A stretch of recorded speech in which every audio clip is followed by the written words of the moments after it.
Notre nation totalise 62 ans d'indépendance et l'Église aussi a deux facettes, avant et après l'indépendance.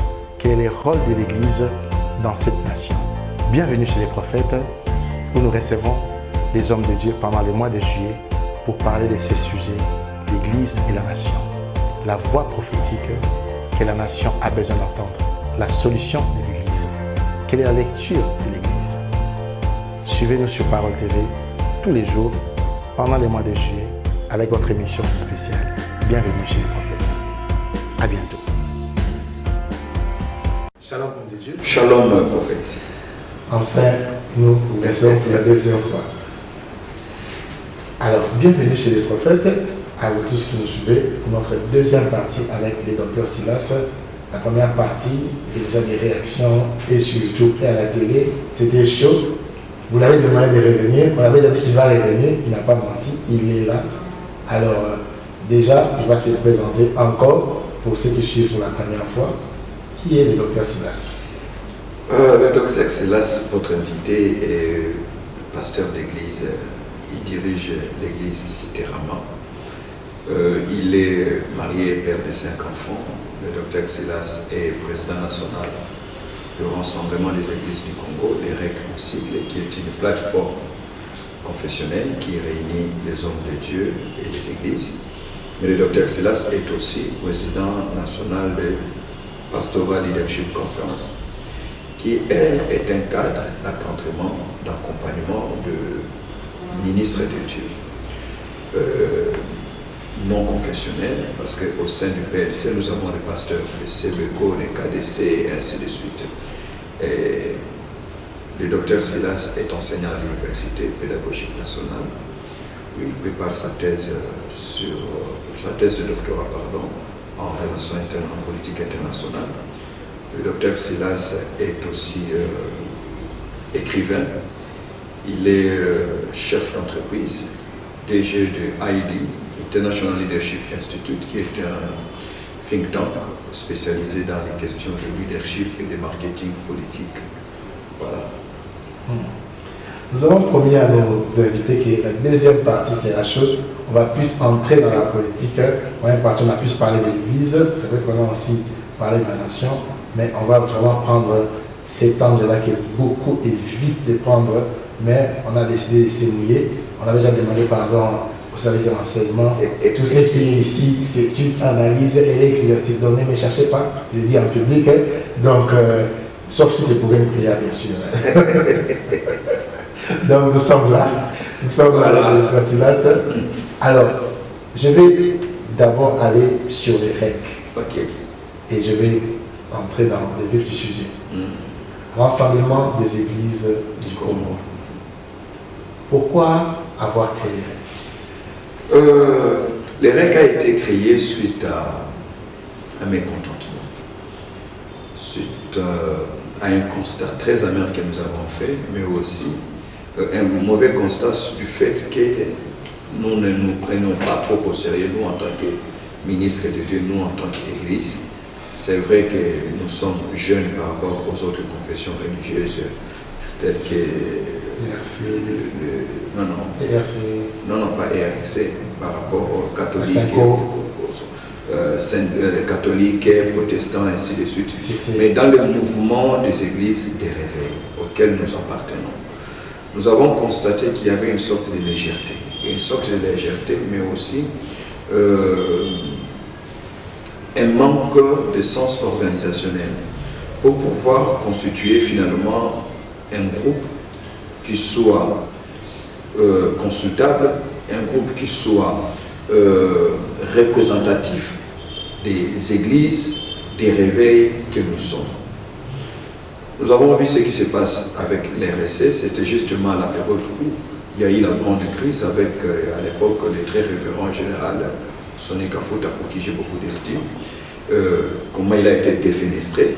On a vu la manière par laquelle il a été défenestré, on a vu la manière dont les choses ont été faites. Nous nous sommes dit, certes, c'est vrai que nous ne sommes pas membres effectifs de l'RSC, tous.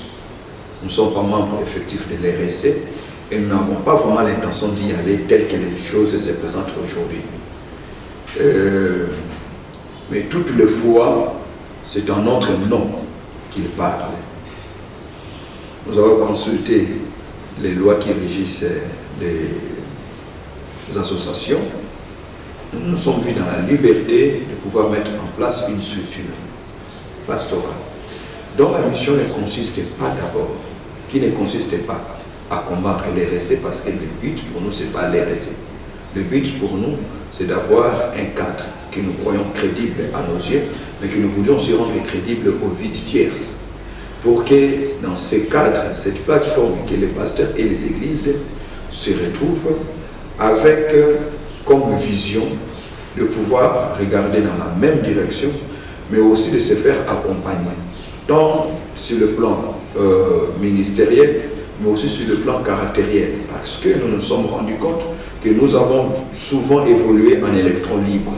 Et ce libertinage a été aussi l'un des fléaux qui a fragilisé notre réputation ou notre image en tant qu'Église. On fait ce qu'on veut, personne ne va vous sanctionner. Or, on ne peut être sanctionné que si on fait partie d'un groupe. C'est ainsi que nous avons eu la pensée de mettre les RSC, plutôt les REC, ensemble, en place, et nous avons contacté les amis, hommes de Dieu, pour leur partager la vision. Tous ont été d'accord. Ainsi, au mois de septembre 2021, nous avons lancé, 2020, pardon, nous avons lancé les REC qui, jusqu'aujourd'hui, continuent à faire son bonhomme de chemin et qui a des représentations dans beaucoup d'autres, dans plusieurs provinces, et nous continuons toujours dans cette démarche-là.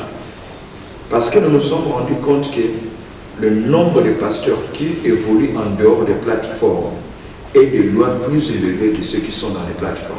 Ce qui fait que la plupart de nos plateformes pastorales sont, je ne voudrais pas dire des coquilles vides, mais souffrent d'un manque d'adhésion et d'engagement. Parce que le pasteur aime bien fonctionner en électron libre. Alors, pour une petite histoire, lorsque nous avons créé les REC, nous avons mis en place les REC, nous avons été contactés par certains pères et même par notre bien-aimé qui dirige l'RSC aujourd'hui, le prophète de Lokamba. Je lui ai dit au téléphone, écoute prophète, j'aimerais bien, mais malheureusement ça tombe très mal parce que nous avons déjà pris une option.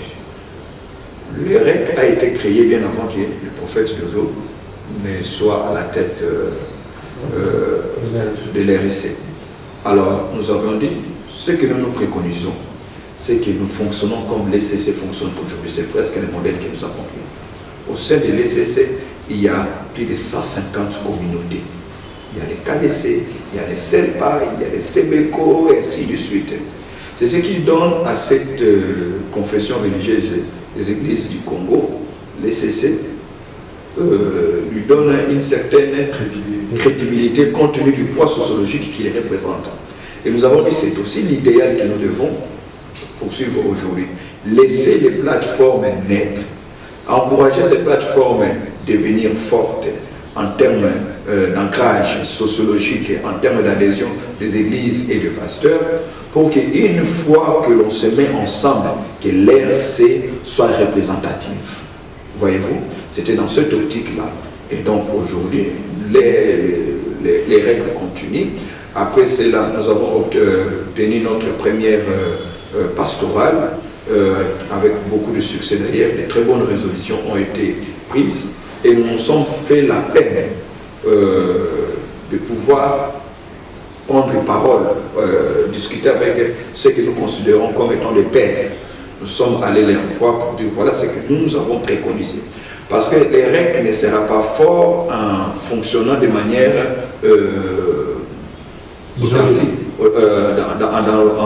de manière isolée. Nous avons besoin de constituer une synergie avec les autres mouvements. C'est alors que les églises de réveil finalement vont être respectées.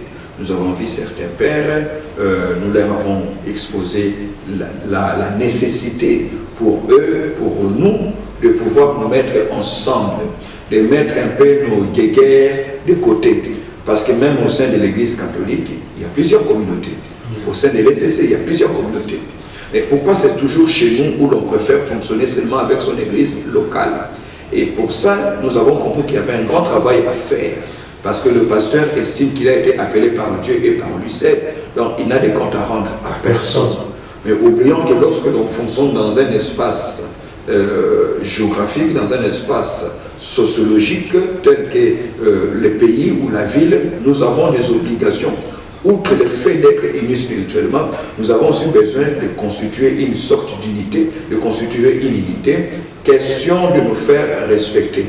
Parce que l'on sait que quand on a affaire au prophète Yannick, il est membre de X ou Y. Et si jamais il y a un besoin d'être accompagné, d'abord la plateforme dans laquelle il a été affilié va l'accompagner. S'il n'y a jamais à le reprocher ou à le sanctionner, on le fera. Pas seulement sanctionner, mais aussi aider la personne qui a besoin, qui a été sanctionnée à se relever. Parce que les sanctions ne doivent pas tuer les ministères. Les sanctions ne doivent pas tuer les églises, mais les sanctions sont censées être des mesures préventives ou encore pédagogiques afin d'aider les hommes de Dieu à rester droits et à accomplir la mission pour laquelle le Seigneur les a appelés. En tout cas, on a très bien compris, mais je vais quand même rebondir avant qu'on passe à autre chose. Allez-y. Est-ce que le problème n'est pas du fait que le pasteur a du mal à accepter les leaderships de l'autre? Ça, c'est un seul problème. Ça, c'est un problème caractéristique. Okay. Parce que les prêtres l'ont fait, les CC a quand même fait cela, mais les pasteurs, les mouvements de réveil ont du mal. C'est ce que je disais, parce qu'il croit être appelé par Dieu. Déjà, le fait pour lui de se considérer comme étant le patron de son église locale le met en difficulté lorsqu'il doit se soumettre à un autre leadership. Voilà pourquoi nous nous sommes dit, pour éviter cela, les choses devaient être tournées de manière à ce qu'il n'y ait pas des éternels dirigeants. Ok? J'assume aujourd'hui la charge de président parce que nous sommes dans les 2 ans d'essai. Ok? Dans les 2 ans d'essai, les amis m'ont opté comme président pour avoir été l'initiateur de la pensée ou de la vision. Mais après cela, au mois de septembre, nous devons procéder à une évaluation et proclamer de nouvelles élections. Ok? Ça, c'est un fait chez nous. Mais quand nous regardons dans le monde pastoral de manière générale, c'est justement ça, ce problème-là. Les évêques sont la vie. C'est justement ça le problème.